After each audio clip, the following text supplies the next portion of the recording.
نحمده ونصلي علی رسوله الکریم اما بعد فاعوذ باللہ من الشیطان الرجیم بسم اللہ الرحمن الرحیم رب اشرح لی صدری ویسر لی امری واحلل عقدۃ من لسانی یفقهوا قولی۔ السلام علیکم ورحمۃ اللہ وبرکاتہ۔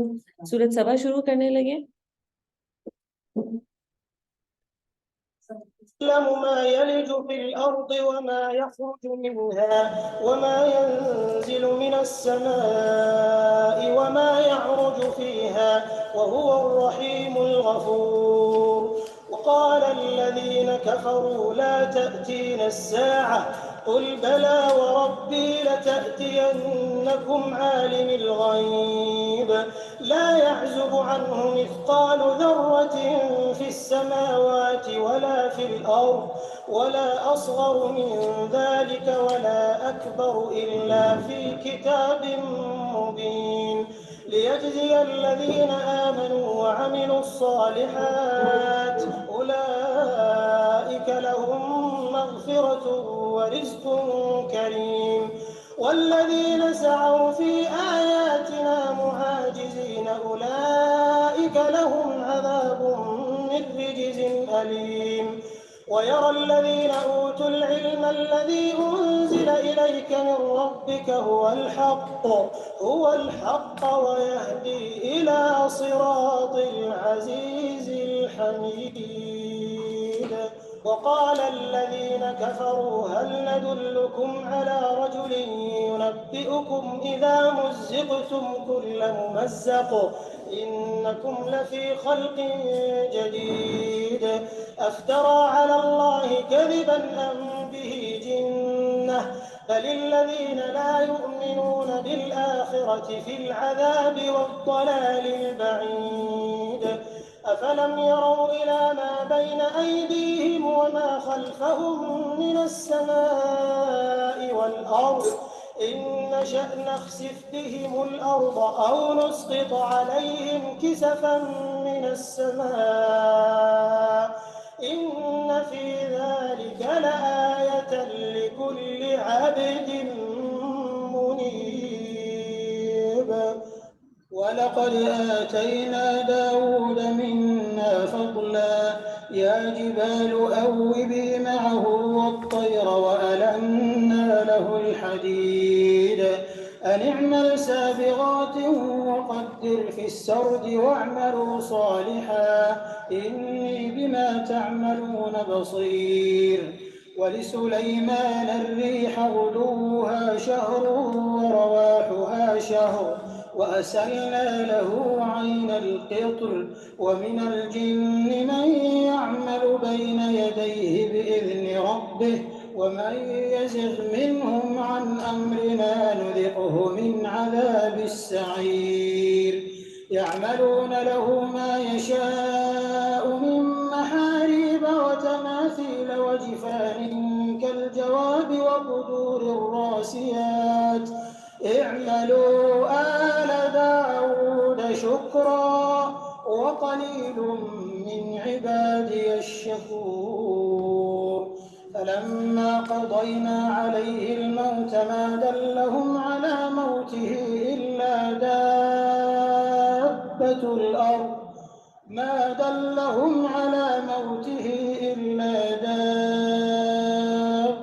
الأرض تأكل من سأته.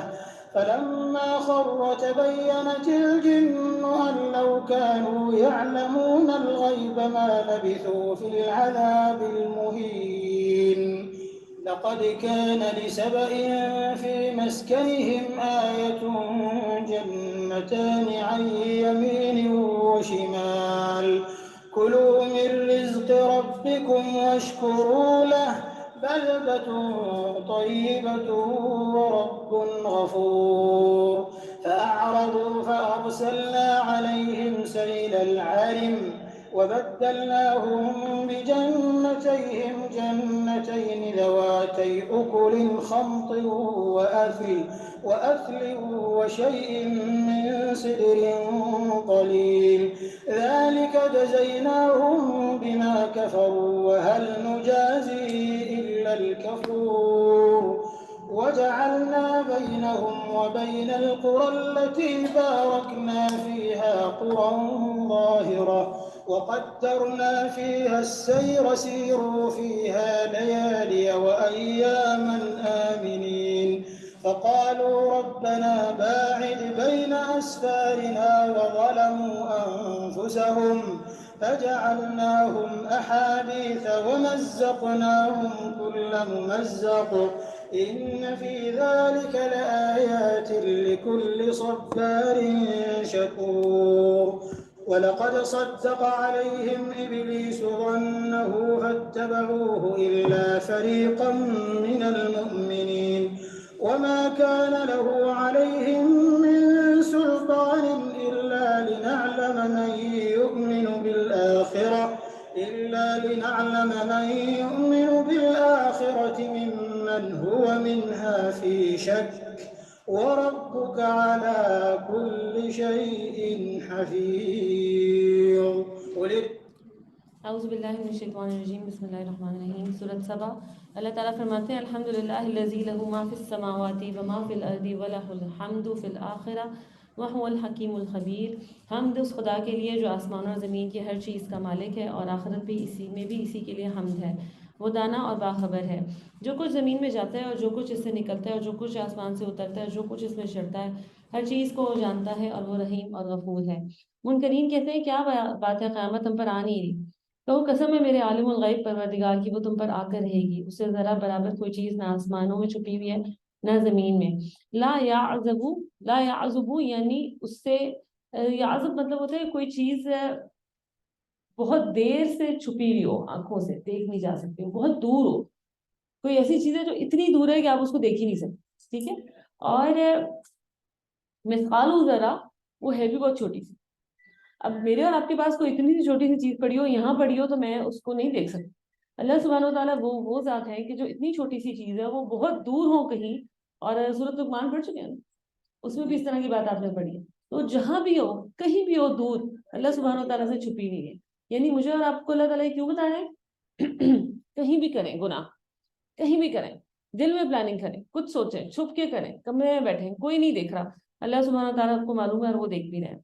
وہ کہتے ہیں اس سے ذرا برابر کوئی چیز نہ آسمانوں میں چھپی ہوئی ہے نہ زمین میں نہ ذرے سے بڑی اور نہ اس سے چھوٹی. سب کچھ ایک نمایاں دفتر میں درج ہے. اور یہ قیامت اس لیے آئے گی کہ جزا دے اللہ ان لوگوں کو جو ایمان لائے اور نیک عمل کرتے رہے. ان کے لیے مغفرت ہے اور رزق کریم. اچھا اللہ تعالیٰ کہتے ہیں اولئک لہم مغفرۃ و رزق کریم. نہ صرف یہ کہ اللہ تعالیٰ جنت میں بھیج دیں گے انشاءاللہ اللہ تعالیٰ عزت بھی دیں گے. ٹھیک ہے. بسا اوقات ہم نعمتوں کو انجوائے کرتے ہیں. میں کبھی کہیں شادی میں جاتی ہوں نا اور کبھی اندر تھوڑی تھوڑی خوشی بھی ہو رہی ہو کہ شادی میں بڑا اچھا کھانا ہوگا لیکن ایک اندر نا اچھی فیلنگ نہیں آ رہی ہوتی. آپ کو دوبارہ جب آپ ویٹر کو بلائیں کہ شرمپ لا کے ہمیں ڈال دو تو ایسا اپنا آپ نا تھوڑا نیچا لگتا ہے کہ یہ ہم کیا بھوکھا بند کر رہے ہیں یہ کیا کر رہے ہیں. اللہ سبحانہ تعالیٰ کہتے ہیں وہ معاف بھی کر دیں گے جنت میں بھی داخل کر دیں گے اور وہ عزت بھی دیں گے.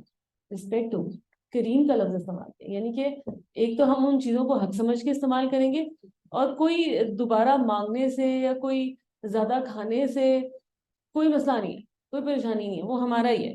فرمایا اور وہ لوگ جنہوں نے ہماری آیات کو نیچا دکھانے کے لیے زور لگایا ان کے لیے بدترین قسم کا دردناک عذاب ہے. لفظ استعمال ہوئے والذین سعوا فی آیاتنا معاجزین. معاجز اس کو کہتے ہیں کہ جو کوشش کرتا ہے اللہ کی آیات کو نیچا دکھانے. ٹھیک ہے. وہ کوشش کر رہا کر نہیں پا رہا. اور معجز ہوتا ہے وہ جو کوئی کام کرنے میں کامیاب ہو جائے. جیسے ہم کوئی کام کرنے کی کوشش کر رہے ہوں اگر میں بعض اوقات کوئی لیکچر سن رہی ہوں اور میرا بچہ آ کے بیچ میں مجھے بلائے بار گھنٹی بجے بار فون ہے. ایکچولی بار فون آنے سے زیادہ چڑتی ہے کہ آپ فون پہ ہی سن رہے ہوتے ہیں پھر فون آتا ہے پھر آپ ڈسٹرب ہوتے ہو. تو ایسا لگتا ہے کہ جو بار فون کر رہا ہے وہ حالانکہ وہ تو انٹینشنلی اس کی تو انٹینشن نہیں ہے ایسی لیکن جو جان بوجھ کے دین کے راستے سے یا کسی اور چیز سے آپ کھانا پکا رہے ہیں اور وہ بچے ہیں چھوٹے بار بار آ کے تنگ کر رہے ہیں جس کی وجہ سے ہم کامیاب نہیں ہو پا رہے. وہ کوشش کر رہے ہیں وہ کامیاب ہمیں نہیں ہم ہو پا رہے وہ معجز ہوں گے. لیکن اگر وہ کامیاب ہو گئے اور ہم کھانا نہیں پکا پائے اور ہم نے بند کر کے رکھ دیا کہ نہیں تم بتا دو اس میں تم کیا کہتے ہو اب وہ موجود ہے. اللہ تعالیٰ کہتے ہیں یہ وہ لوگ ہیں جو کوشش کرتے ہیں کہ وہ ہماری آیات کو نیچا کر سکیں. ان کے لیے بدترین قسم کا دردناک عذاب ہے. اے نبی صلی اللہ علیہ وسلم علم رکھنے والے خوب جانتے ہیں جو کچھ تمہارے رب کی طرف سے تم پر نازل کیا گیا وہ سراسر حق ہے اور خدائے عزیز و حمید کا راستہ دکھاتا ہے. منکرین لوگوں سے کہتے ہیں ہم بتائیں تمہیں ایسے شخص کی جو خبر دیتا ہے جب تمہارے جسم کا ذرا ذرا منتشر ہو جائے گا، اس وقت تم نئے سرے سے پیدا کیے جاؤ گے، نہ معلوم یہ شخص اللہ کے نام سے جھوٹ کرتا ہے، اسے جنون لاحق ہے۔ کیا ہم یہاں تک انڈرسٹینڈ کر چکے ہیں کہ مشرکین کا اصل مسئلہ یہ تھا کہ وہ کہتے تھے کہ جب ہم مر کے مٹی ہو جائیں گے تو پھر ہم دوبارہ کیسے اٹھائیں گے، یہ کیسے ہوگا، ہمارا تو یہ مسئلہ نہیں ہے۔ کیا ہمیں یقین ہے کہ ہمیں یہ مسئلہ نہیں، ہمیں پکا پتا ہے کہ جب ہم مر جائیں گے تو ہم دوبارہ اٹھائے جائیں گے، ٹھیک ہے؟ تو یہ مسئلہ نہیں ہے تو پھر کیا مسئلہ ہے؟ اگر مجھے اور آپ کو پتا ہے کہ ہم مر کے اٹھائے جائیں گے، جسٹ امیجن کریں کہ ہم ایک دن وہاں کھڑے ہوں گے اللہ تعالیٰ کے آگے حاضر، پوچھے گا ہم سے کیا کہہ رہے تھے، مشرکین تو کہتے تھے نہیں نہیں یہ کیسے ہوگا، ہمیں تو پتا ہے، تو پھر ہمارا رویہ مشرکین کے رویوں سے فرق ہونا چاہیے۔ جو یقین نہیں رکھتا کہ موت باست بعد الموت ہے، اور جو یقین رکھتا ہے وہ ایک جیسی زندگی تو نہیں گزار سکتے۔ اللہ تعالیٰ فرماتے ہیں نہیں، بلکہ جو لوگ آخرت کو نہیں مانتے وہ عذاب میں مبتلا ہونے والے ہیں اور وہی بری طرح بہکے ہوئے ہیں۔ کیا انہوں نے کبھی اس آسمان اور زمین کو نہیں دیکھا جو انہیں آگے اور پیچھے سے گھیرے ہوئے، ہم چاہیں تو انہیں زمین میں دھسا دیں یا آسمان کے کچھ ٹکڑے ان پر گرا دیں، در حقیقت اس میں ایک نشانی ہے ہر اس بندے کے لیے جو خدا کی طرف رجوع کرنے والا ہو۔ ہم نے داؤد کو اپنے ہاتھ سے بڑا فضل عطا فرمایا تھا۔ اللہ تعالیٰ کہتے ہیں وَلَقَدْ آتَيْنَا دَاوُودَ مِنَّا فَضْلًا، ہم نے داؤد کو اپنے پاس سے فضل عطا فرمایا۔ اور داؤد علیہ السلام کی کوئی کوالٹی یاد ہے؟ پڑھ چکے ہیں داؤد علیہ السلام کے بارے میں کچھ، یا ابھی پڑھنا شروع کیا ہم نے؟ ابھی پرابلی داؤد علیہ السلام کا نام ابھی ہے۔ داؤد علیہ السلام منیب بھی تھے، اور آپ کو یاد ہو ہم منیب اور واپ کو تھوڑا سا ڈسکس کر بھی چکے ہیں پہلے، یہ جو بار بار رجوع کرنے والے، بار بار اللہ تعالیٰ سے اللہ تعالیٰ کی طرف متوجہ ہونے والے۔ اور شاید آپ کو میں نے ایک دفعہ پہلے مثال دی تھی ہماری کلاس میں دوبارہ ریپیٹ کر رہی ہوں یاد دہانی کے لیے میری بھی اور آپ کی، کہ منیب کون ہوتا ہے، اللہ کی طرف بار بار رجوع کرنے والا کیسے ہوتا ہے۔ یہ میں نے سوچ کے کچھ قریب اس کی پہنچی کہ میرے گھر میں شادی کسی کی ہو رہی تھی، میری بھانجی کی، اور بہت زیادہ مصروفیت تھی، آپ کو پتہ ہے مہمانداری اور جو گھر کی خاتون ہے اسی نے سارا کچھ دیکھنا ہوتا ہے، اور میری بیٹی بھی آئی ہوئی تھی۔ تو ظاہر ہے بیٹی کے بچوں سے کبھی کبھی ملاقات ہوتی ہے، اور مجھے جب میں سب لوگوں کے بیچ میں بیٹھی ہوئی ہوتی تھی تو میں دماغ ادھر ہی ہوتا تھا، میں بچوں سے ملنا، بچوں سے ملنا، بچوں کے ساتھ الگ جا کے ملنا۔ تو میں کیا کرتی تھی کہ سب لوگوں کے بیچ میں یا کام شاموں کے بیچ میں نا میں تھوڑی دیر کے لیے اٹھ کے اندر چلی جاتی بچوں کے پاس، تو میرے دل کو ایسی تسلی ہوتی تھی کہ میں ان کو پیار کر لیا، ان سے تھوڑا سا کے لیے پھر آ کے بیٹھ گئی سب کے بیچ میں، پھر اٹھ کے میں چلی گئی، اور مجھے لگا کہ یہ محبت بہت تھوڑی ہے، جو اللہ سبحانہ و تعالیٰ سے محبت ہے اور اللہ تعالیٰ سے بات کرنے کا شوق ہے وہ بہت زیادہ ہونا چاہیے، کہ میں دنیا میں زندگی میں کہیں بھی ہوں مجھے گھبراہٹ ہونی چاہیے اندر سے کہ ہاں میں اللہ تعالیٰ سے بات کروں، پھر نماز پڑھاتی ہوں، میں کو اللہ کا ذکر، میں تھوڑا سا قرآن پڑھ لیتی ہوں، بڑی دیر سے نہیں کیا، یہ آپ سمجھ لیں کہ ثواب کے لیے تو ہوگی ہی، لیکن یہ ہمارے اندر جو میں نے آپ سے کہا نا کہ آپ اپنے میں بچوں کے پاس بیٹھنے کے لیے مجھے اندر سے گھبراہٹ ہو رہی تھی کہ میں ان سے ملنا چاہتی ہوں، تو مجھے ایسا لگتا ہے maybe I am right کہ منیب یا اواب وہ لوگ ہوں گے جو بار بار اللہ کے آگے پلٹتے ہیں شوق سے کہ اللہ تعالیٰ میں آپ سے بات کرنا چاہتی ہوں۔ یہ نہیں ہے کہ وہ نماز پڑھنے کے لیے شادی بیاہ کے ہنگاموں میں وہ کہیں گے آئے ہے ابھی تو ہم نے نماز پڑھی، وہ شوق ہوگا کہ میں اللہ تعالیٰ کے آگے حاضر ہوں، اور اللہ کے انبیاء کی کوالٹیز تھی کہ وہ منیب تھے۔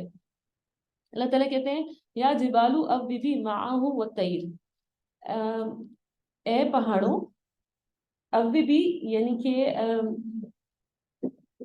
اوبی کا تعویب کا بیسکلی مطلب ہوتا ہے کسی چیز کو واپس لے کر آنا، لیکن آپ یوں سمجھ لیں کہ پہاڑوں کو حکم دیا گیا کہ تم فالو کرو داؤد علیہ السلام کو۔ آپ اس کو یوں سمجھ لیں کہ کبھی آپ نے وہ لے گانے سنے یا نظمیں سنے جو جس کو ہم اردو میں کورس کہتے ہیں کہ ایک آدمی پڑھتا ہے اور پیچھے سے پھر سارے لوگ پڑھتے ہیں، تو ولا محسوس ہوتا ہے کہ داؤد علیہ السلام اللہ کی حمد و ثنا کیا کرتے تھے، بہت خوبصورت ان کی آواز تھی، شاید نظمیں کہا کرتے تھے، اور آپ تصور کریں کہ وہ پہاڑوں میں اور وادیوں میں، کہیں دریا کے کنارے، کہیں جنگلوں میں وہ اللہ سبحانہ و تعالیٰ کی تعریف کر رہے ہیں، اور پھر پیچھے سے پہاڑ اور جو پرندے ہیں وہ بھی کہہ لیں آپ کے کورس میں گا رہے ہیں یا کورس میں اللہ کی حمد و ثنا کر رہے ہیں، وہ کیا منظر ہوگا کہ یہ سارا کچھ ہو رہا ہے۔ اللہ تعالیٰ کہتے ہیں ہم نے کہا پہاڑوں کو کہ ساتھ دو اس کا، والطیر اور پرندوں کا، وَأَلَنَّا لَهُ الْحَدِيدَ، اور کوئی یہ نہ سمجھے کہ داؤد علیہ السلام بس ایسے ہی نظمیں پڑھتے رہتے تھے اور نرم نرم اور یہ سارے کام تھے، بلکہ اللہ تعالیٰ کہتے ہیں ہم نے ان کے لیے لوہے کو مسخر کر دیا تھا، لوہے کو نرم کر دیا تھا۔ اب اس کا مطلب یہ بھی ہو سکتا ہے کہ ان کو لوہے کی انڈسٹری ان کے پاس تھی، وہ لوہے سے بہت زیادہ چیزیں بنا سکتی تھی، اور اوکے اگر ہم یہ سمجھ لیں کہ شاید وہ مینولی بھی لوہے کو ہینڈل کر لیتے تھے، واللہ اعلم بالصواب۔ تو اللہ تعالیٰ نے ان کو کہا اس ہدایت کے ساتھ کہ زرہیں بنا اور ان کے ہلکے ٹھیک اندازے پہ رکھ۔ اس کے بارے میں یہ بھی کہتے ہیں یہ جو زرہ ہوتی ہے، آپ کہہ لیں بلٹ پروف جیکٹ اب تو آ گئی ہے، لیکن پرانے زمانے میں کہ اگر آپ نے کبھی ڈرامے دیکھے ہو تو وہ انہوں نے اوپر کچھ پہنا ہوا ہوتا ہے ویسٹ لوہے کی، تو یہ پروبیبلی داؤد علیہ السلام کی ایجاد تھی، اور اللہ سبحانہ تعالیٰ کے احکامات کے مطابق پھر انہوں نے اس کو بنایا. اور اللہ تعالیٰ نے کہا وَعْمَلُوا صَالِحًا، اور نیک عمل کرو. اگر آپ سوچیں کہ دنیا میں اور فوجیں ہیں، ان کو بھی ذرائع نہیں بنائی انہوں نے، ان کو نہیں پتا ایسی کوئی پروٹیکشن شیلڈ بھی آ سکتی ہے آگے، اور انہوں نے بنا لیے، تو اس کا مطلب ہے کہ ان کی فتوحات کے چانس بہت زیادہ بڑھ گیا دوسرے لوگوں کے مقابلے. ٹھیک ہے، تو جب ایسا ہوتا ہے کہ انسان کو لگے کہ ہمیں کامیابی ہی ملنے والی ہے، تو بسا اوقات انسان بلکہ اکثر اوقات پھر تھوڑا دماغ خراب ہونے لگتا ہے. اللہ تعالیٰ کہہ رہے ہیں وَاعْمَلُوا صَالِحًا، دیکھو نیک کام کرتے رہنا، انی بما تعملون بصیر، بے شک میں تمہیں دیکھ رہا ہوں. اور سلیمان علیہ السلام کے لیے ہم نے ہوا کو مسخر کر دیا. صبح کے وقت اس کا چلنا 1 مہینے کی راہ تک، اور شام کے وقت اس کا چلنا 1 مہینے کی راہ تک. قرآن مجید میں ہمیں اتنا ہی بتایا گیا کہ سلیمان کے لیے ہوا کو مسخر کیا تھا. ہو سکتا ہے انہوں نے اس زمانے میں ہوائی جہاز بنایا. آپ کو پتا ہے کہ اگر آپ بائی روڈ ٹریول کریں گے تو آپ کو بہت دیر لگتی ہے. 1 مہینے کا سفر آپ جہاز میں بیٹھ کے 1 دن میں طے کر سکتے ہیں. تو مے بی انہوں نے جہاز بنا لیا، مے بی ان کے پاس کوئی کارپیٹ ہو جس کے اوپر بیٹھ کے جاتے ہو، مے بی انہوں نے ہواؤں کو کنٹرول کیا ہو، واللہ عالم بالصواب. لیکن ان کے لیے ہوا کا سفر اللہ تعالیٰ نے مسخر کر دیا تھا. قرآن مجید میں اللہ تعالیٰ کہتے ہیں ہم نے سلیمان کے لیے ہواؤں کو مسخر کر دیا. ٹھیک ہے، اب اس کا ایگزیکٹ مطلب کیا ہے کہ میں سوچتی ہوں شاید پتہ نہیں انہوں نے اس زمانے میں ہوائی جہاز بنا لیا ہو سکتا ہے کوئی کارپیٹ ہو جس پہ بیٹھ کے جاتے ہو سکتا ہے ویسے ہی ہواؤں کو حکم دیتے ہو کہ موافق چلے. ٹھیک ہے، ہماری فیور میں چلو، اور پھر اس کے ہر ذریعے ٹریول کرتے ہو، واللہ عالم بالصواب. یہ پتہ ہے کہ ان کو ہواؤں کی ایسی ان کو کوئی طاقت دی گئی تھی کہ وہ جو 1 مہینے کا سفر تھا وہ جلدی کر لیتے تھے. ہم نے اس کے لیے پگھلے ہوئے تانبے کا چشمہ بہا دیا، اور ایسے جن اس کے تابع کر دیے جو اپنے رب کے حکم سے اس کے آگے کام کرتے ہیں. یہ پڑھ کے مجھے کل خیال آ رہا تھا کہ جیسے کام والے ہوتے ہیں نا، ہم کہتے ہیں وہ جو میری کام والی ہے وہ پڑھی لکھی تھی، موبائل بھی یوز کرنا. ان کے کام والے کون ہیں؟ جن. تصور کریں جنات سے کام کروا رہے ہیں وہ، اور ان میں سے جو ہمارے حکم سے سرتابی کرتا ہے اس کو ہم بھڑکتی ہوئی آگ کا مزہ چکھاتے ہیں. انڈیا میں کسی ایک اسکالر تھے، ان سے کسی نے پوچھا کہ جن تو آگ سے بنے ہوئے ہیں، تو یہ کیسی بات ہے کہ وہ آگ کا بھڑکتی ہوئی آگ کا ان کو عذاب دیا جائے گا، ان کو آگ کیا اثر کرے گی؟ تو جن سے پوچھا گیا انہوں نے مٹی اٹھائی اور ان کی آنکھوں میں پھینک دی. سوال کرنے والے نے کہا یہ کیا کر رہے ہو، اس سے تکلیف ہوئی ہے مجھے. تو پھینکنے والے نے کہا کہ مٹی سے بنایا گیا ہونا. تو مٹی سے تکلیف ہوئی کہ نہیں ہوئی؟ تو اسی طرح جنات کا بھی معاملہ ہے کہ جنات بنائے تو جن آگ سے گئے ہیں، لیکن ان کو عذاب آگ کا ہی دیا جائے گا. ان میں سے جو ہمارے حکم کی سرتابی کرتا تھا اس کو ہم بھڑکتی ہوئی آگ کا مزہ چکھاتے ہیں. ان کے ایسے سرکش جن تھے جو انکار بھی کرتے تھے کہ ہم نے کام نہیں کرنا، اور ان کو ان کی تنخواہ نہیں کٹتی تھی سزا میں. ان کو کیا کیا جاتا تھا؟ ان کو بھڑکتی ہوئی آگ کا عذاب دیا جاتا تھا. فرمایا وہ اس کے لیے بناتے تھے جو کچھ وہ چاہتا. مطلب اگر ہمارے پاس جن ہو کہ یہ آپ کے ملازم ہیں سے کام کروا لیں جو مرضی، کیا کیا کروائیں گے ہم جنات سے؟ وہ الادین کا چراغ تو نہیں آ رہا ہے، وہ نکلا ہے، وہ پوچھ رہا ہے کہ کیا آپ حکم کریں میرے آقا، ہم کیا کریں گے جن سے؟ سوچیں کچن کا وہ کہے گا بازی یہ خود ہی کریں آپ. تو وہ کہتے ہیں کہ وہ بناتے اونچی عمارتیں، تصویریں، بڑے بڑے ہالز جیسے لگن، اور اپنی جگہ سے نہ ہٹنے والی بھاری دیگیں. یوں محسوس ہوتا ہے ان الفاظ سے کہ جو دیگ ہوتی ہے، آپ کو پتہ ہے دیگ ویسے بھی ایک بندہ نہیں اٹھا سکتا، دیگ 2-3 لوگ اٹھاتے ہیں، لیکن یہ دیگ تھی جو لوگ نہیں اٹھا سکتے تھے، یعنی کہ جنات بھی نہیں اٹھا سکتے تھے. میں بھی یہ اتنی بڑی دیگیں تھیں جس کے بارے میں ہمیں پتہ چلتا ہے کہ وہ ایسی تھی جیسے سوئمنگ پول ہے، وہ اتنا بڑا ہے اور فکسڈ ہے، تو اس کے اندر کھانے پکاتے بھی وہی ہوں گے، یعنی کہ کچن کا کام کرتے ہوں گے وہ، اور وہ جو کھانا پکتا تھا پھر وہ اللہ کے نام میں صدقہ کیا جاتا. اللہ تعالیٰ کہتے ہیں اعملوا آل داؤد شکرا، اے آل داؤد شکر کے طریقے کے اوپر عمل کرو. یعنی کہ جو سب کچھ ہم نے دیا ہے نتیجے میں کرنا کیا ہے؟ شکر کرنا ہے. وقلیل من عبادی الشکور، اور خود ہی اللہ تعالیٰ کہہ رہے ہیں کہ میرے بندوں میں سے بہت کم شکر کرتے ہیں. آپ نے سورۃ لقمان میں پڑھا کہ لقمان کو عطا کیا گیا تھا کیا؟ جلدی جلدی جواب دینا. کیا؟ شکر کی حکمت. ٹھیک ہے، ان کو یہ عقل عطا کی گئی تھی کہ شکر کیسے ادا کرنا ہے. تو ہم اپنی دعاؤں میں ایک دعا ایڈ کر لیتے ہیں. الحمدللہ ہم نے پہلے ڈسکشن کی تھی کہ ہم نے وہ والی دعا مانگنی ہے، ربی اوزعنی ان اشکر. اس میں آلریڈی یہ ہے کہ اللہ تعالیٰ مجھے توفیق دے کہ میں شکر ادا کروں. اور میں نے اور آپ نے یہ سوچنا ہے کہ اللہ تعالیٰ ہمیں وہ عقل، وہ سمجھ بوجھ دے کہ جس سے ہم شکر کر سکیں. یعنی کہ ہم یوزلی نہ شکرے لوگ. ٹھیک ہے، عبادت گزار بھی ہیں، عبادتیں بھی آج کل ہو رہی ہیں، یعنی کہ عبادت گزار ہیں رمضان، لیکن شکر نہیں آ رہا، ناخوشی کم نہیں ہو رہی ہے. مجھے بتائیں یہ جو اتنا زیادہ قرآن پڑھ رہے ہیں آپ نے، یہ ماشاءاللہ آج 19واں روزہ، تو 19 روزوں میں اپنے اندر کوئی چینج دیکھا؟ کیا؟ جلدی جلدی بتا رہا ہوں، کیا چینج دیکھا؟ کیا 19 دن سے ماشاءاللہ قرآن اس طرح پڑھا جا رہا ہے، صبح بھی پڑھنا ہے، شام کو بھی پڑھنا ہے، روزے بھی رکھنا ہے. چینج قرآن کی طرف توجہ چیزوں کا. اگر کوئی آپ کے اوپر تنقید کر دے، کچھ کہہ دے آپ نے غلط کیا ہے، تو آپ کا رویہ بدلا. ماشاء اللہ مجھے مل نہیں رہے. یعنی کہ مجھے یہ سمجھ آ گئی اپنی کہ اگر میں ساری چیزوں سے دور رہوں نا، الگ رہوں اپنے گھر کے اندر، اپنا قرآن کھول کے پڑھوں، تو آئی ایم اوکے. کسی نے مجھے چھیڑا نا اگر فون کر کے، تو میرے اپنے اندر کوئی چینج اس طرح سے نہیں دیکھا. واو ماشاء اللہ. اچھا جی، کہا اے آل داؤد عمل کرو شکر کے طریقے پر، میرے بندوں میں کمی شکر گزار ہے. پھر جب سلیمان علیہ السلام پر ہم نے موت کا فیصلہ نافذ کیا تو جنوں کو اس کی موت کا پتہ دینے والی کوئی چیز اس دھن کے سوا نہ تھی جو اس کے عصا کو کھا رہا تھا. اس طرح جب سلیمان گر پڑا تو جنوں پر یہ بات کھل گئی کہ اگر وہ غیب کے جاننے والے ہوتے تو ذلت کے عذاب میں مبتلا نہ رہتے. امیجن کریں، محسوس ہوتا ہے سلیمان علیہ السلام سر پہ کھڑے ہو کے کام کرواتے تھے. تو یہ نہیں ہے کہ میں اندر جا کے لیٹا ہوں تم لوگ اپنا کام کرو، جیسے کچھ کریزی باجیاں ہوتی ہیں نا جو پیچھے پیچھے پھرتی رہتی ہیں کام والی، ہو یہ کیا کہ نہیں وہ کیا. کیوں سلیمان علیہ السلام سر پہ کھڑے ہیں اور میں بھی کوئی انسٹرکشن دینی ہوتی ہوگی ان کو. یا داؤد علیہ السلام ہے، سلیمان علیہ السلام. داؤد علیہ السلام کے بیٹے ہیں سلیمان علیہ السلام. ٹھیک ہے. اب سلیمان علیہ السلام کھڑے ہیں اور کھڑے کھڑے فوت ہو گئے اور یوں فوت ہوئے کہ جو میں بھی پیچھے کسی دیوار سے ٹیک لگائی ہو، میں بھی وہ جو ان کا عصا تھا وہی اتنا آپ کہہ لیں کہ اس قابل تھا کہ اس سے سہارا لیا جا سکتا تھا. اور کھڑے ہیں اور بڑا وقت گزر گیا، یہاں تک کہ دیمک نے عصا کو کھانا شروع کر دیا یا کسی اور چیز نے کھانا شروع کر دیا. اور جب وہ کھا لیا، وہ جب بیلنس اس کا خراب ہوا تو سلیمان علیہ السلام گر گئے. اور جب وہ گرے تو جنہوں نے پیچھے پلٹ کے دیکھا کہ یہ تو فوت ہو گئے. اور اس وقت جنہوں نے اللہ تعالیٰ کہتے ہیں کہ یہ پھر جنوں کے اوپر ظاہر ہوا کہ اگر ہمیں غیب کا علم ہوتا تو ہمیں پتہ چل گیا ہوتا کہ یہ فوت ہوا ہے، اور ہم یہ بیوقوفوں کی طرح کام نہ کرتے رہتے، کیونکہ وہ تو سلیمان علیہ السلام کے ڈر سے کر رہے تھے. اس سے مجھے اور آپ کو کیا پتہ چلتا ہے کہ جنوں کو غیب کا علم ہوتا ہے کہ نہیں ہوتا؟ نہیں ہوتا. آپ کی گاڑی چوری ہو گئی، آپ بابا جی کے پاس جائیں کہ جن سے موکل سے پوچھ کے بتائیں گاڑی کدھر گئی ہے، وہ کیسے بتائے گا آپ کو؟ جنوں کو غیب کا علم نہیں ہوتا، وہ اپنے آپ کو تو عذاب سے بچا نہیں سکے، وہ مجھے اور آپ کو بچائیں گے. اور سورۃ جن انشاءاللہ تعالیٰ آگے جا کے پڑھیں گے جس کے اندر جنات کی زبانی. ہاں اللہ کی مرضی. میں اور آپ کس مقصد کے لیے بنے؟ جن بھی اس لیے مقصد کے لیے بنے ہیں کہ اللہ کی عبادت. آپ کو بھو کرنے کے لیے نہیں بنے. یعنی کہ میں سمجھتی ہوں جب میں جنوں کے بارے میں سوچتی ہوں یا میرے بچے کبھی ہم ڈسکس کریں تو ہمارا یہ خیال ہوتا ہے کہ اگر ہم اندھیرے گھر کے اندر داخل ہوئے، ہم نے بتی جلائی تو دروازے کے پیچھے سے بتی جلانے سے پہلے ہی جن نکل کے ہمیں کھا جائے. رائٹ؟ کیا کہتے ہیں؟ کھاتے تو نہیں ہیں یار، وہ اپنے گھر میں رہ رہے ہیں، آرام سے بیٹھے ہوئے ہیں، آپ جا کے ان کو تنگ کریے، شور کریے، ڈسٹرب کریے. وہ سوئے ہوئے تھے، آپ نے شور کرنا شروع کر دیا تو ان کو گھبراہٹ ہوئی ہوگی، کوئی تھوڑا بہت ہی تنگ کر لیں. جنات کتنا ہی تنگ کر لیتے ہیں. جنات سے بھی سوال کیا جائے گا آخرت میں. اور جنات اللہ تعالیٰ کہتے ہیں نا کہ جنوں اور انسانوں سے بھر دیا جائے گا جہنم کو، تو جنوں سے بھی سوال ہونا ہے. وہ مخلوق ہے جیسے ہم مخلوق ہیں، ہم میں سے کچھ لوگ ہیں اپنی زندگی سکون سے گزارتے ہیں، کچھ لوگ ہیں دوسروں کو نہیں جینے دیتے. ویسے ہی جنات ہیں، کچھ لوگ اپنی زندگی سکون سے گزارتے ہیں، کچھ دوسروں کو تنگ کرتے ہیں.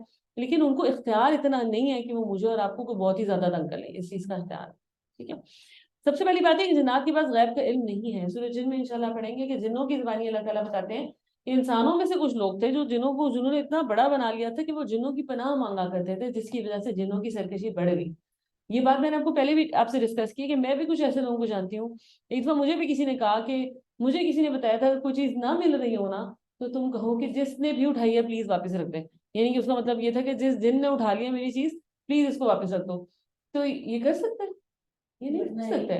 ہم جنوں کو اتنا بڑا کیسے اس کو ان کو ہم یہ ویلیو ہی کیوں دیں؟ کیسے دے سکتے ہیں کہ انہوں نے ہمیں کوئی نقصان پہنچانا ہے؟ جب کوئی مجھے اور آپ کو نقصان پہنچایا زندگی میں، ہمیں کنفرم بتاؤ کہ یہ نقصان پہنچا رہا ہے، تو ہم نے پلیز کس کو کہنا؟ اللہ تعالیٰ.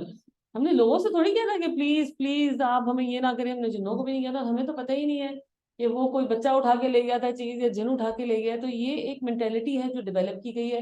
ہارر موویز کے ذریعے ہمارے دماغ میں جنوں کا اتنا زیادہ خوف ڈال دیا گیا ہے. ایک 6 سال کا بچہ ہوتا ہے وہ جن سے ڈر رہا ہوتا ہے. کیوں؟ میں نے اپنے بیٹے سے پوچھا بیٹا آپ نے کبھی دیکھا ہے جن؟ نہیں. میں نے کہا یہ جو باتھ روم میں آپ کو کیسے پتا چلا کہ باتھ روم میں جو یہ چھوٹی سی ونڈو ہے اس کے اندر سے جن آ سکتا ہے؟ کیسے پتا چلتا ہے ہمارے بچوں کو؟ گٹر کے اندر سے نکل آئے گا. میں چھوٹی تھی مجھے ڈر لگتا تھا کہ گٹر کے اندر سے کوئی بلا نکل آئے گی، کیونکہ ہم نے فلمیں دیکھی ہوتی ہیں ایسی. ورنہ ایسی تو کوئی الحمدللہ اللہ خیر کرے بات نہیں ہے. پھر میں اپنے بچوں کو یہ بھی کہتی ہوں کبھی آپ نے سنا ہے کہ آپ کو پتا ہو اخبار میں خبر پڑی ہو کہ ایک آدمی وہاں بیٹھا ہوا تھا اس کو جن آ کے کھا گیا ہو؟ کبھی نیوز سنی ہے ایسی؟ ایسا تو نہیں ہوا ہم نے. فلمیں بنی ہوئی ہیں، اور کچھ فلموں کے اندر ایسی عجیب و غریب فلمیں بنا کے وہ نیچے لکھ بھی دیتے ہیں based on true story true facts. جنوں کو مجھے کیا پتا، اگر کہیں نہ کوئی ہوتا مجھے نہیں پتا. آبادی سے ذرا دور ہے کہ یار ان کو بھی سکون چاہیے، ان کو جینے دیں. ان کو کہا جاتا ہے کہ آبادیوں سے ہٹ کے رہتے ہیں وہ، اور جو گندے جن ہیں وہ مجھے لگتا ہے ہر جگہ آ جاتے ہوں گے جہاں پہ گندگی ہوتی ہوگی. واللہ اعلم بالصواب. اچھا جی، تو جنوں کو پتا چل گیا، ان کو خود بھی پتا چل گیا کہ ان کے پاس غیب کا علم نہیں تھا. ٹھیک ہے، اور مجھے اور آپ کو پتا ہو ہمیشہ نہ جن شفا دے سکتے ہیں، نہ جن کوئی بھی چیزیں میں لا کے دے سکتے ہیں، نہ وہ ہمیں زندگی دے سکتے ہیں، نہ وہ ہمیں موت دے سکتے ہیں، نہ وہ ہمیں فائدہ دے سکتے ہیں، نہ وہ ہمیں نقصان دے سکتا ہے. تو اللہ تعالیٰ فرماتے ہیں کہ سبا کے لیے ان کے اپنے مسکن میں ایک نشانی موجود تھی، 2 باغ دائیں اور بائیں. سبا ایک وادی تھی، اور اس کے بارے میں ہمیں روایات سے پتہ چلتا ہے کہ آج موجودہ یمن میں اس کی پھیلی ہوئی تھی آبادی، اور ان کو اللہ تعالیٰ نے بہت نوازا تھا، اور ان کے لیے باغ بنائے تھے. یوں محسوس ہوتا ہے کہ جیسے مڈل میں ان کی بستی ہوگی، اور ادھر دائیں اور بائیں ان کے لیے خوبصورت اور بڑے بڑے باغ. اور اللہ تعالیٰ نے انہیں کہا کلو من رزق ربکم واشکروا لہ، کیا کرو، اپنے رب کا دیا ہوا کھاؤ اور واشکروا لہ. کیا محسوس ہوتا ہے کہ شکر کی تکرار ہو رہی ہے. آپ سورۃ لقمان میں بھی ڈیٹیل پڑھ چکے ہیں. یہاں پہ داؤد علیہ السلام کی اولاد کو کہا گیا شکر کے طریقے کے اوپر عمل کرو. سبا کو، بستی کو سب کچھ دیا گیا اور کہا ایک ہی بات، کیا؟ کھاؤ، انجوائے یور سیلف، اور واشکروا لہ، شکر کرنا. ٹھیک ہے، اور آپ کو پتہ ہے یہیں اس ایک بات پہ، ایک مطالبے پہ میں اور آپ پورے نہیں ہوتے، شکر نہیں کیا جاتا. فرمایا بلدۃ طیبۃ ورب غفور. شکر کن باتوں پہ کیا جا سکتا ہے کہ ایک پاکیزہ جگہ، پاکیزہ رزق مل رہا ہے، ورب غفور، اور ہمارا رب ایسا ہے کہ جو معاف کر دیتا. یہ کتنی شکر کی بات ہے، یہ کتنی اس کی مہربانی ہے. مولانا اسحاق کہتے ہیں کہ ہمارے اللہ کا کتنی قدرت ہے کہ اس نے خود ہی توبہ کا دروازہ بنایا کہ غلطی کرو آ جاؤ مجھ سے معافی مانگو. تو یہ کتنا شکر ہے کہ میرا رب معاف کرنے والا، مہربان ہے. تو اللہ تعالیٰ کہتے ہیں فَعَارَضُوا فَأَرْسَلْنَا عَلَيْهِمْ سَيْلَ الْعَارِمِ. انہوں نے اعراض کیا، انہوں نے منہ موڑا، آخر کار ہم نے ان پر بند توڑ سیلاب بھیج دیا، اور ان کے پیچھے 2 باغوں کی جگہ 2 اور باغ نے دیے جن میں کڑوے کسیلے پھل اور جھاؤ کے درخت تھے اور کچھ تھوڑی سی بیریاں. یہ تھا ان کے کفر کا بدلہ جو ہم نے ان کو دیا، اور نہ شکر انسان کے سوا ایسا بدلہ ہم کسی کو نہیں دیتے. محسوس ہوتا ہے کہ بیسک وجہ تھی ان کے اوپر جو تباہی آئی ان کی ناشکری. تو اگر زندگی میں میرے اور آپ کے ساتھ کچھ غلط ہوئے چلا جا رہا ہے تو غور کریں کہ کہیں ناشکری تو نہیں ہو رہی، بہت زیادہ ناشکری تو نہیں ہو رہی. اللہ تعالیٰ فرماتے ہیں اور ہم نے ان کی بستیوں کے درمیان جن کو ہم نے برکت عطا کی تھی نمایاں بستیاں بسا دی تھی، اور ان میں سفر کی مسافتیں ایک اندازے پر رکھ دی تھی. چلو پھر ان راستوں پر رات اور دن پورے امن کے ساتھ. مگر انہوں نے کہا ہے ہمارے رب ہمارے سفر کی مسافتیں لمبی کر دے. انہوں نے اپنے اوپر آپ ظلم کیا، آخر کار ہم نے انہیں افسانہ بنا کر رکھ دیا اور انہیں بالکل تتر بتر کر ڈالا. یقیناً اس میں نشانیاں ہر اس شخص کے لیے جو بڑا صابر اور شاکر ہو. ان کے معاملے میں ابلیس نے اپنا گمان صحیح پایا اور انہوں نے اسی کی پیروی کی، سوائے ایک تھوڑے سے گروہ کے جو مومن تھا. ابلیس کو ان پر کوئی اقتدار حاصل نہ تھا، مگر جو کچھ ہوا وہ اس لیے ہوا کہ ہم یہ دیکھنا چاہتے تھے کہ کون آخرت کا ماننے والا ہے اور کون اس کی طرف سے شک میں پڑا ہوا ہے. تیرا رب ہر چیز پر نگران ہے. ادعوا الذين زعمتم من دون الله لا يملكون مثقال ذرة في السماوات ولا في الأرض وما لهم فيهما من شرك وما له منهم من ظهير ولا تنفع الشفاعة عنده إلا لمن أذن له حتى إذا فزع عن قلوبهم قالوا ماذا قال ربكم قالوا الحق وهو العلي الكبير قل من يرزقكم من السماوات والأرض قل الله وإنا أو إياكم لعلى هدى أو في ضلال مبين قل لا تسألون عما أجرمنا ولا نسأل عما تعملون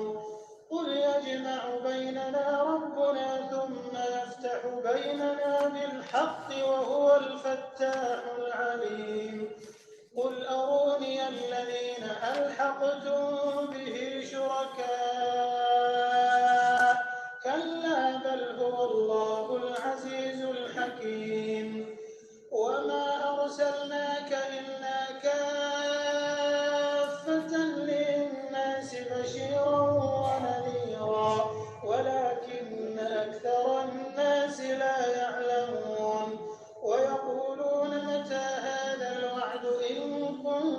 صادقين قل لكم ميعاد يوم لا تستأخرون عنه ساعة ولا تستقدمون وقال الذين كفروا لن نؤمن بهذا القرآن ولا بالذي بين يديه ولو ترى إذ الظالمون موقوفون عند ربهم يرجع بعضهم إلى بعض القول يقول الذين استضعفوا للذين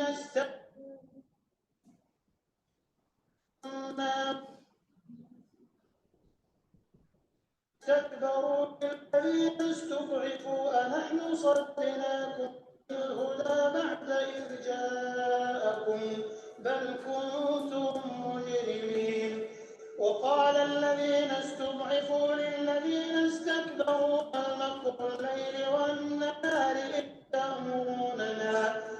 تأمرون أن نكفر بالله ونجعل له وأسروا الندامة لما رأوا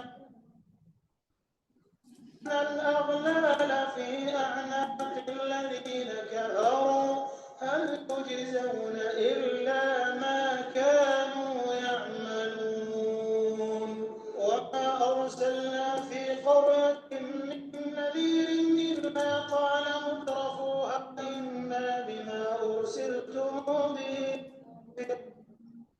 وقالوا نحن أكثر أموالا وأولادا ونحن بمعذبين قل إن ربي يبسط الرزق لمن يشاء ويقدر ولكن أكثر الناس لا يعلمون اے نبی صلی اللہ علیہ وسلم ان مشرکین سے کہو کہ پکار دیکھو اپنے ان معبودوں کو جنہیں تم اللہ کے سوا اپنا معبود سمجھے بیٹھے ہو وہ نہ آسمانوں میں کسی ذرہ برابر چیز کے مالک ہے نہ زمین میں وہ آسمان اور زمین کی ملکیت میں شریک بھی نہیں ہے ان میں سے کوئی اللہ کا مددگار بھی نہیں ہے اور اللہ کے حضور کوئی شفاعت بھی کسی کے لیے نافع نہیں ہو سکتی سوائے اس شخص کے جس کے لیے اللہ نے سفارش کی اجازت دی ہو حتیٰ کہ جب لوگوں کے دلوں سے گھبراہٹ دور ہوگی تو وہ سفارش کرنے والوں سے پوچھیں گے کہ تمہارے رب نے کیا جواب دیا وہ کہیں گے کہ ٹھیک جواب ملا ہے اور وہ بزرگ اور برتر ہے ایکچولی ترجمہ ہے اللہ تعالیٰ فرماتے ہیں کہ حتیٰ اذا فزع عن قلوبہم یہاں تک کہ جب ان کے دلوں سے روب ہٹے گا جب ان کے دل سے وہ ہیبت کم ہوگی فرشتوں کی بات کی جا رہی ہے آپ کو پتہ ہے مشرکین فرشتوں کو